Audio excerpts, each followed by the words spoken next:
Assalamualaikum warahmatullahi wabarakatuh. Perkenalkan, nama saya Rosdiana dengan NIM 2650015. Baik, pada kesempatan kali ini di sini saya akan menjelaskan tentang project time management. Pentingnya jadwal project.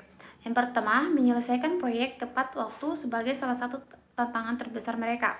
Yang kedua, pada sebuah proyek, waktu memiliki fleksibilitas yang paling sedikit. Masalah jadwal adalah alasan utama bagi benturan dalam proyek, khususnya selama pertengahan kedua proyek. Gaya kerja individu dan perbedaan. Budaya penyebab konflik jadwal. Yang pertama, ada satu dimensi dari tipe indikator Myers-Briggs berfokus pada sikap masyarakat terhadap struktur dan batas waktu. Yang kedua, ada sebagian orang memilih untuk mengikuti jadwal dan memenuhi tenggat waktu, sementara yang lain tidak. Yang ketiga, ada perbedaan budaya mengakibatkan perbedaan sikap tentang jadwal. Selanjutnya ada media snapshot. Yang pertama, berbeda dengan Olimpiade musim dingin 2002, perencanaan dan penjadwalan sangat berbeda untuk Olimpiade musim panas 2004 yang diselenggarakan di Athena, Yunani. Selanjutnya, banyak artikel yang ditulis sebelum upacara pembukaan memprediksi bahwa fasilitas tidak akan siap pada waktunya. Banyak yang sangat terkejut dengan upacara pembukaan yang menakjubkan. Bangunan baru yang indah, keamanan dan sistem transportasi di Athena sangat luar biasa. Orang-orang Yunani bahkan membuat senang para kritikus dengan berpura-pura para pekerja konstruksi masih bekerja pada saat upacara dimulai. Manajemen waktu proyek. Perencanaan pengelolaan jadwal menentukan kebijakan, prosedur, dan dokumentasi yang akan digunakan untuk perencanaan, pelaksanaan, dan pengendalian jadwal proyek. Mendefinisikan kegiatan. Mendefinisikan kegiatan khusus bahwa anggota tim proyek dan stakeholder harus melakukan untuk menghasilkan deliverable proyek. Aktivitas sketching. Mengidentifikasikan dan mendokumentasikan hubungan antara kegiatan proyek. Estimasi sumber daya. Memperkirakan berapa banyak sumber daya tim proyek sebaiknya digunakan untuk melakukan kegiatan proyek, memperkirakannya jangka waktu kegiatan. Memperkirakan jumlah periode kerja yang dibutuhkan untuk menyelesaikan kegiatan. Membangun jadwal, menganalisis aturan urutan kegiatan, estimasi sumber daya, dan perkirakan durasi kegiatan untuk membuat jadwal proyek.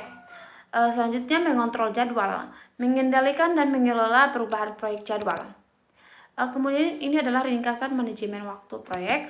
Selanjutnya ada planning schedule management. Yang pertama, tim proyek menggunakan pertimbangan ahli, teknik, analisis, dan rapat untuk mengembangkan rencana pengelolaan jadwal.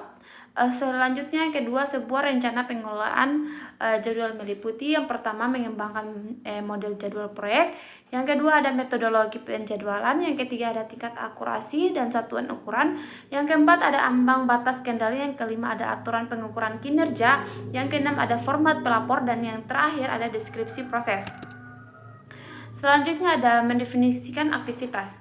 Suatu aktivitas atau tugas adalah elemen kerja biasanya ditemukan pada WBS yang memiliki durasi, biaya, dan kebutuhan sumber daya yang diharapkan.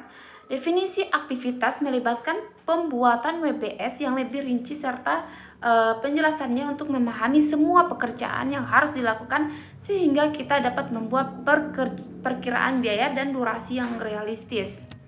Selanjutnya ada daftar aktivitas dan atribut. Aktivis list berupa tabulasi kegiatan yang harus dimasukkan pada jadwal proyek. Yang pertama ada nama aktivitas, yang kedua ada nomor atau identifier kegiatan, yang ketiga ada deskripsi singkat aktivitas.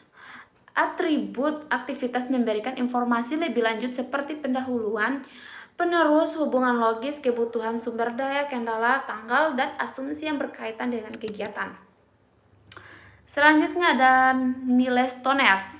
Milestones adalah peristiwa penting yang biasanya tidak memiliki durasi. Sering membutuhkan beberapa kegiatan dan pekerjaan untuk menyelesaikan milestone. Milestone merupakan alat yang berguna untuk menetapkan jadwal dan tujuan memantau kemajuan. Selanjutnya ada sequencing activities. Mengkaji ulang aktivitas dan menentukan dependensi. Sebuah ketergantungan atau hubungan adalah urutan kegiatan proyek atau tugas. Anda harus menentukan dependensi untuk menggunakan analisis jalur kritis. Selanjutnya 3 tipe dependencies. Yang pertama ada mandatory dependencies. Melekat pada sifat dan pekerjaan yang dilakukan pada proyek, kadang-kadang disebut hard loggage. Yang kedua ada discretionary dependence. Didefinisikan oleh tim proyek, kadang-kadang disebut soft loggage dan harus digunakan dengan hati-hati karena mereka dapat membatasi pilihan penjadwalan kelak. Yang ketiga ada external dependencies, melibatkan hubungan antara kegiatan proyek dan non-proyek. Selanjutnya ada network diagrams. Network diagrams adalah teknik yang lebih disukai untuk menunjukkan aktivitas sequencing.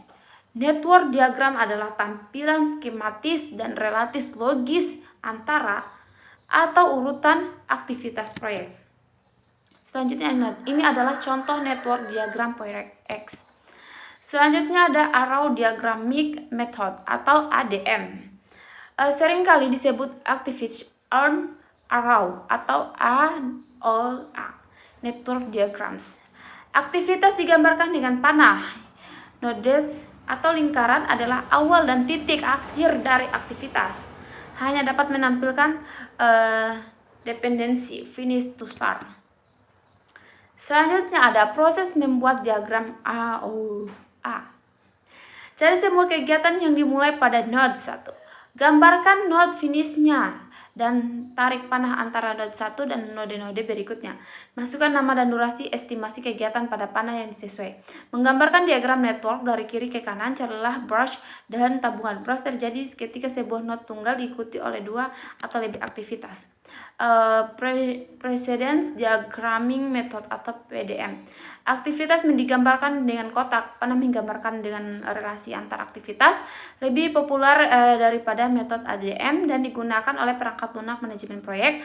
Lebih jelas, lebih baik dalam menampilkan berbagai jenis dependensi. Selanjutnya task dependency types. Contoh PDM dan network diagram. Estimasi resource kegiatan. Sebelum memperkirakan durasi kegiatan, kita harus memiliki gagasan yang bagus tentang jumlah dan jenis sumber daya yang ditugaskan untuk setiap kegiatan, sumber daya manusia, peralatan, dan material. Mempertimbangkan isu-isu penting dalam mengestimasi sumber daya seperti bagaimana sulitnya akan melakukan kegiatan tertentu pada proyek ini, pengalaman organisasi dalam melakukan kegiatan serupa, apakah sumber daya yang diperlukan tersedia. Sebuah resource breakdown source adalah struktur hierarkis yang mengidentifikasikan sumber daya proyek berdasarkan kategori dan jenisnya. Estimasi durasi kegiatan. Durasi termaksud jumlah aktual waktu bekerja pada kegiatan ditambahkan waktu yang telah berlalu. Effort adalah jumlah hari kerja atau jam kerja yang dibutuhkan untuk menyelesaikan tugas. Effort seperti durasi pekerjaan biasanya tidak sama. Orang yang melakukan pekerjaan harus membantu membuat estimasi dan seorang ahli harus mengkajinya. Estimasi true point. Estimasi yang mencakup kemungkinan besar dan memperkirakan pesimis serta perkiraan optis seperti 3 minggu untuk optimis, 4 minggu untuk yang paling mungkin, dan 5 minggu untuk estimasi pesimis. True point estimasi diperlukan untuk part dan simulasi metode Cartlaw. Membuat penjadwalan. Menggunakan hasil dari proses manajemen waktu lain untuk menentukan tanggal jadwal dan akhir proyek. Tujuan utamanya adalah untuk membuat jadwal proyek yang realistis, yang menyediakan bahan untuk pemantauan kemajuan proyek berdasarkan dimensi waktu proyek. Tools dan teknik penting diantaranya adalah Gantt chart, analisis critical path, dan penjadwalan critical can dan analisis PERT. Gantt cards. Gantt cards menyediakan format standar untuk menampilkan informasi jadwal proyek dengan daftar kegiatan proyek yang berhubungan dengan tanggal dimulai dan diselesaikan dalam format kalender. Simbol yang digunakan yang pertama diamond hitam, sebuah milestones. Yang kedua ada batang hitam tebal, ringkasan taks. Yang ketiga ada batang tipis horizontal, durasi setiap taks. Yang keempat ada panah, dependence between text. Kemudian berikut adalah contoh Gantt card for Project X. Selanjutnya Gantt card proyek peluncuran software. Selanjutnya ada menambahkan milestones pada Gantt card.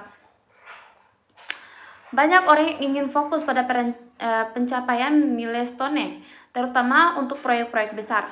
Milestones menekankan peristiwa penting atau presentasi pada proyek. Secara normal membuat milestones dengan cara memasukkan taks berdurasi 0, atau kita dapat menandai setiap taks sebagai tokat.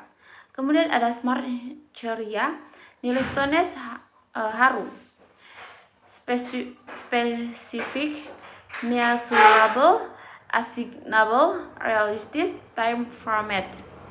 Selanjutnya ini adalah contoh tracking Gantt card.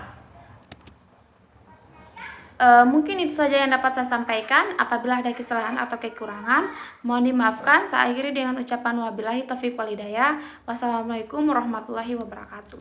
Sekian dan terima kasih.